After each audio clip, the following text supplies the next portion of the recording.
Hello मेरे प्यारे बच्चों, क्या हाल चाल। बढ़िया साहब। तो कैसे हो मेरे बब्बर शेर और शेरनियों।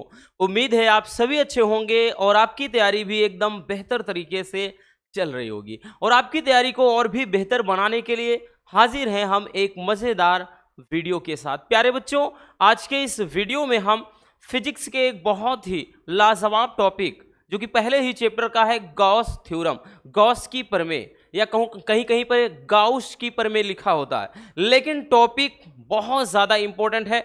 वो भी अगर हम बात कर ले भैया, ये टॉपिक बोर्ड एग्जाम में पूरे 5 नंबर में पूछा जाता है। और ये छोटा मोटा टॉपिक नहीं है, 100 में 100% पूछा जाने वाला टॉपिक है। कोई भी आप पेपर उठाओ, यानी किसी भी ईयर का पेपर उठाओ, आपको हर एक साल ये टॉपिक आपको जरूर दिखाई पड़ेगा। गॉस की प्रमेय अगर नहीं भी आया तो गॉस की प्रमेय के अनुप्रयोग। तो यूं कह सकते हैं कि ये 5 नंबर वाला टॉपिक बड़ा इंटरेस्टिंग टॉपिक है। चलिए बहुत सिंपल तरीके से इस टॉपिक को हम निपटा देते हैं। कोई भी इसमें झंझट होगा नहीं, एकदम आसान कॉन्सेप्ट से समझाएंगे हम। सबसे पहले जान लेते हैं भैया कि गॉस की प्रमेय है क्या, गॉस थ्योरम कहते किसे हैं। तो भैया गॉस की प्रमेय या कथन इसका होता है कि किसी बंद पृष्ठ से गुजरने वाला वैद्युत जो फ्लक्स होता है ना, उस पृष्ठ पर लगे कुल आवेश का 1/एप्सिलॉन नॉट गुना होता है। एप्सिलॉन नॉट क्या होता है? निर्वात की वैद्युतशीलता होती है। तो ये कथन होता है। 1 नंबर में भी पूछता है भैया। अगर 1 नंबर में परिभाषा पूछ ले रसगुल्लों, तो आप फिर डायरेक्टली क्या लिखेंगे? केवल और केवल यही प्रमेय लिख देंगे, ठीक है। अब लेकिन अगर यही पूछ लेता है भैया क्या पूरे 5 नंबर में, तो गॉस की प्रमेय का पूरा आपको निगमन करना होगा। चलिए, तो क्या कह रहा है कि किसी बंद पृष्ठ से गुजरने वाला वैद्युत फ्लक्स, किसी बंद पृष्ठ से गुजरने वाला कह रहा है जो वैद्युत फ्लक्स होता है, यानी फाई ई, ये कह रहा है उस पृष्ठ पर, यानी जिस पृष्ठ से गुजरने वाला वैद्युत फ्लक्स है ना, उस पृष्ठ पर लगे कुल आवेश, भाई कुल आवेश यानी क्यों, का 1/एप्सिलॉन नॉट गुना होता है। तो भैया इसका 1/एप्सिलॉन नॉट गुना लगा दिया होता है।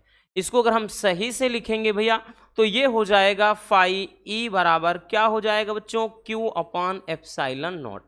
और यही चीज हमको क्या करना है? प्राप्त करना है। यानी यही फार्मूला हमें क्या करना है भैया? इसी फार्मूले का निगमन करना है। चलिए समझते हैं। सबसे पहले भैया हम ले लेते हैं एक गॉसियन पृष्ठ। हम मान लेते हैं कि माना कोई एक क्या है? गॉसियन पृष्ठ। माना हम एक गॉसियन पृष्ठ की कल्पना करते हैं, तो एक हमने गॉसियन पृष्ठ ले लिया, ठीक है। ये एक काल्पनिक पृष्ठ होता है, गॉसियन पृष्ठ है, जो कि वैद्युत क्षेत्र में हमने इसकी कल्पना कर लिया, ठीक। फिर उसके बाद मान लेते हैं भैया कि माना कि इसके बिंदु ओ पर, कोई बिंदु ओ है भैया, यहां पर कोई एक, जैसे ये कोई बिंदु है, तो बिंदु ओ पर हमने एक प्लस क्यू आवेश रख दिया, ठीक है। आप इसको लिखने वाली चीजें लिख भी सकते हैं। लिखेंगे उत्पत्ति में पूरा कि माना हमने एक गॉसियन पृष्ठ की कल्पना कर लिया, तो इसके भाई इसके भीतर हमने क्या किया? किसी बिंदु ओ पर एक प्लस क्यू आवेश रख लिया। फिर उसके बाद करते क्या है भैया? हम क्या करते हैं, यही इसमें, ठीक है, इस बिंदु क्यू से, मतलब जहां पर हमने क्यू रखा है, बिंदु ओ से आर दूरी पर क्या किया? आर दूरी पर, तो भैया हमने आर दूरी पर इसके परिधि पर ही, ठीक, ये जो परिधि है, इसके परिधि पर ही एक क्या करते हैं? बिंदु पी मान लेते हैं, ठीक है। यहां पर हमने क्या ले लिया? यहां पर एक बिंदु पी ले लिया, ठीक है। इतना थोड़ा हटा देते हैं इसको, यहां पर, ठीक है, दे से यहां पर एक बिंदु हमने ले लिया भैया पी। अब उसके बाद हमको यहीं पर क्या है भैया? वैद्युत क्षेत्र की तीव्रता पहले निकालना है। और इस पृष्ठ पर हम पहले एक छोटा सा भाग ले लेते हैं, डी ए। क्या ले लेते हैं भैया? D A. तो सबसे पहले अपन इस बिंदु आवेश क्यों के कारण यहां पर वैद्युत क्षेत्र की तीव्रता निकालेंगे। तो इस छोटे से भाग पे निकलेगा जो भी, ठीक, वैद्युत क्षेत्र की तीव्रता। फिर यहीं पर हम क्या निकालेंगे, इस छोटे से भाग का निकालेंगे वैद्युत फ्लक्स। जब छोटे से भाग का निकालेंगे तो फिर हम संपूर्ण पृष्ठ का निकालेंगे। बस यही फिगर ही समझना है रसगुल्लों, और कुछ भी ना। ठीक है, तो यहां पर हम समझ गए इतनी चीजें। अब इसको मिला देते हैं भैया, इसको क्या करते हैं, मिला देते हैं। ठीक, इसको हमने क्या किया, इसको यहां से मिला दिया भैया, और उसके बाद इधर भी हमने इसको मिला दिया। ठीक, अब यहां पर समझिएगा, ठीक, इस छोटे से भाग का जो क्षेत्रफल है वो क्या है, डी ए। ठीक, ये वैद्युत क्षेत्र भैया ई है, और इसके साथ ये डी ए है, और यहां पर थीटा कोण बन रहा है। और इस वाले का मान कितना होगा, इसके अंतरित जो कोण होगा भैया, यानी इसके कारण, तो यहां पर जो अंतरित कोण होगा इसको घन कोण बोला जाता है, डी ओमेगा। बस यही समझना है प्यारे बच्चों, और कुछ भी नहीं। बस ये फिगर समझ गए ना, तो आप तो भैया इसका डेरिवेशन जो है चुटकियों में करेंगे। ठीक है, तो इतनी चीजें समझ में आ गई। तो चलिए अब शुरू करते हैं भैया। अब हम लिखेंगे बच्चों, इतनी चीजें हो गई। अब यहां पर देखिए, आप लिखने वाली चीजें आप लिख भी सकते थे। हमने बताया ना कि एक माना एक गॉसियन पृष्ठ है, जिसके भीतर हमने बिंदु O पर एक प्लस क्यू आवेश भाई रख दिया है। फिर इससे r दूरी पर, कितनी दूरी पर भैया, तो ये r दूरी है, लिखा नहीं है, ये डिस्टेंस क्या है इसकी, r है। तो r दूरी पर हमने एक बिंदु P इसके परिधि पर ले लिया।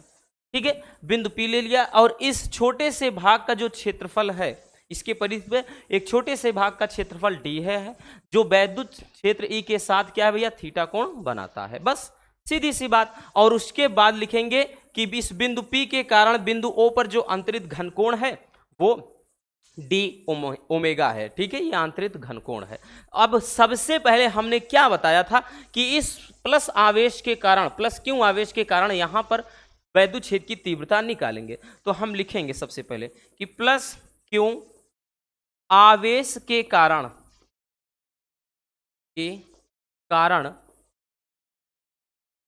बिंदु P पर तीव्रता। तो भैया बिंदु P पर तीव्रता निकालेंगे बच्चों। तो तीव्रता हो जाएगा भैया क्या चीज, E बराबर, आपने फार्मूला पढ़ा है, 1/4 pi epsilon not Q upon R square. याद करो, सबसे पहले भैया दूसरा ही टॉपिक था कि बिंदु आवेश के कारण किसी बिंदु पर वैद्युत क्षेत्र की तीव्रता का जो व्यंजक होता है भैया, E बराबर 1/4 pi epsilon not Q upon R square, ये होता है। अब हम क्या निकालेंगे, हम निकालेंगे कि भैया बिंदु P के कारण बिंदु O पर आंतरिक घन कोण। ठीक है, या यूं कह लें कि इस छोटे से भाग यानी छोटे से जो क्षेत्रफल है DA के द्वारा, तो यहां पर हम लिखेंगे भैया, अब लिखेंगे कि DA के द्वारा बिंदु O पर आंतरिक घन कोण। ठीक है, आंतरिक या अंतरित यानी बनाया गया लिख देंगे, अंतरित लिख देते हैं, अंतरित घन कोण। अंतरित का मतलब है यहां पर बनाया गया घन कोण। तो घन कोण क्या हो जाएगा, डी ओमेगा। तो भैया डी ओमेगा बराबर होता है D A cos theta upon R square. ये आंतरिक घन कोण का फार्मूला होता है। ठीक है, ये घन का मतलब घन कोण का फार्मूला याद रखना। ठीक, इसको याद करना पड़ेगा क्योंकि 11th में ये चीजें आपने पढ़ रखा है। तो यहां पर भैया घन कोण हो गया। ठीक है, स्टेप याद रखना। सबसे पहले हमने प्लस क्यू आवेश के कारण भैया बिंदु P पर वैद्युत क्षेत्र की तीव्रता E का मान निकाल लिया।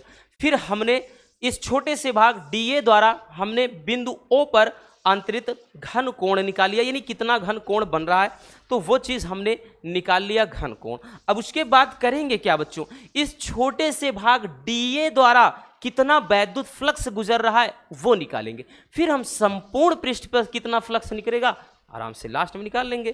ठीक है, तो अब हम लिखेंगे भैया, सबसे लिखेंगे कि DA से गुजरने वाला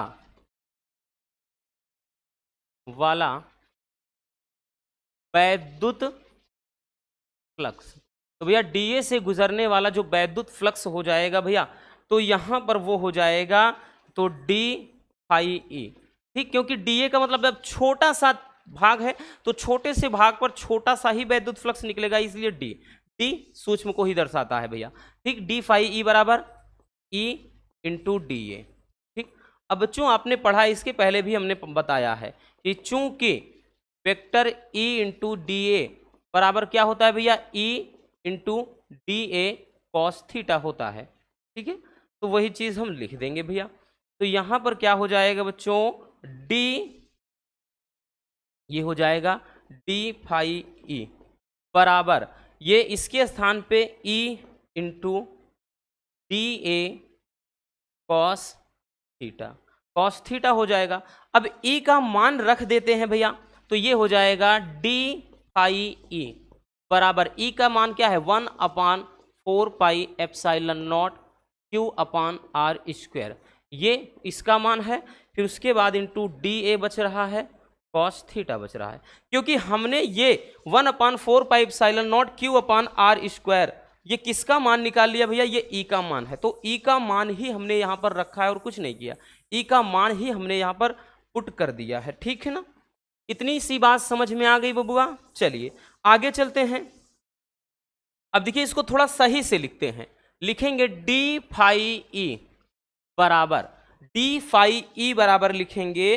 देखिए भैया अब क्या करते हैं, D A cos theta upon R square इसको कर लेते हैं, तो यहां पर इसको साथ लिखते हैं Q upon 4 pi epsilon naught रख दिया, इनटू का बच्चों ये हो जाएगा D A cos theta upon R square, क्या हो जाएगा भैया अपान आर स्क्वायर, इसको इतना ले लिया। अगर आप नोटिस करें प्यारे बच्चों, तो D A cos theta upon R square, D A cos theta upon R square इसके बराबर डी ओमेगा है, तो हम यहां पर डी ओमेगा लिख सकते हैं। तो लिखेंगे डी फाई ई बराबर, ये हो जाएगा Q upon 4 pi epsilon not, और इनटू का भैया यहां पर क्या हो जाएगा, केवल डी ओमेगा हो जाएगा, क्योंकि इसके पूरे के बराबर ही क्या है, घनकोण है, ये घनकोण का मान है भैया। अब लिखेंगे भैया कि संपूर्ण पृष्ठ से गुजरने वाला फ्लक्स, संपूर्ण पृष्ठ से गुजरने वाला फ्लक्स, अब संपूर्ण पृष्ठ से कितना वैद्युत फ्लक्स गुजरेगा वो निकालेंगे। तो संपूर्ण में जब भी बात आई ये भैया डी हट जाएगा, केवल फाई ई हो जाएगा, इधर समाकलन लग जाएगा, ये हो जाएगा भैया Q upon 4 pi epsilon not into D omega, इतना पार्ट अपन बाहर ले लेते हैं, तो फाई ई बराबर ये भैया क्या हो जाएगा, Q upon 4 pi epsilon not, यहाँ पे हो जाएगा डी ओमेगा, ठीक ये चीज। अब चूंकि जो डी ओमेगा है ये समाकलन का मतलब अब संपूर्ण पृष्ठ द्वारा कितना घनकोण होगा, तो यहां पर लिखेंगे चूंकि डी ओमेगा, ये समाकलन डी ओमेगा बराबर 4 पाई होगा, ठीक, पूरे परिधि के लिए, ठीक, इतने बराबर 4 पाई। तो यहां पर अगर आप देखें तो हम लिख देंगे डी फाई ई बराबर Q upon 4 pi epsilon not, कितना भैया, तो ये हो जाएगा 4 पाई एप्सिलॉन नॉट, इसके स्थान पे केवल 4 पाई। अगर आप देखें बच्चों तो 4 पाई से 4 पाई कट गया, तो बचा क्या भैया, तो बच गया फाई ई बराबर क्यू अपान एप्सिलॉन नॉट। अगर आप नोटिस करें मेरे प्यारे बच्चों, तो यही चीज़ तो हमको निकालना था, यही क्या आ गया भैया, यही आ गया गॉस थ्योरम यानी गॉस की प्रमेय। नोटिस करिए, देखिए अगर आप देखें कथन में देखिए यही चीज़ तो फाई ई बराबर क्यू अपान एप्सिलॉन नॉट, तो भैया फाई ई बराबर क्यू अपान एप्सिलॉन नॉट, यही चीज़ हमने निकाल दिया। चलिए स्क्रीनशॉट कर लीजिए बच्चों, इतना कर लीजिए भैया, पहले हो गया ना। अब उसके बाद ये चीज़, ठीक, तो क्या कुछ कठिन है, नहीं है ना, एकदम आसान टॉपिक है। अगर आपको डिफिकल्ट लगता है तो बच्चों चीज़ों को भैया 1 बार 2 बार 3 बार आप विजुलाइज करेंगे, चीज़ें होती ना कि बार बार प्रैक्टिस से ही आसान होती हैं। लगता है डिफिकल्ट है, वैसे डिफिकल्ट है नहीं, अगर ये भी डिफिकल्ट लग गया तब तो भैया कुछ कहना ही नहीं, ठीक है। तो बस आज के इस वीडियो में इतना ही, उम्मीद है आप सबको ये टॉपिक अच्छे से समझ में आ गया होगा। मिलते हैं किसी और शानदार टॉपिक के साथ, love you, bye bye, take care. और हाँ, एक प्यारा सा कमेंट बॉक्स में छोड़ दीजिएगा।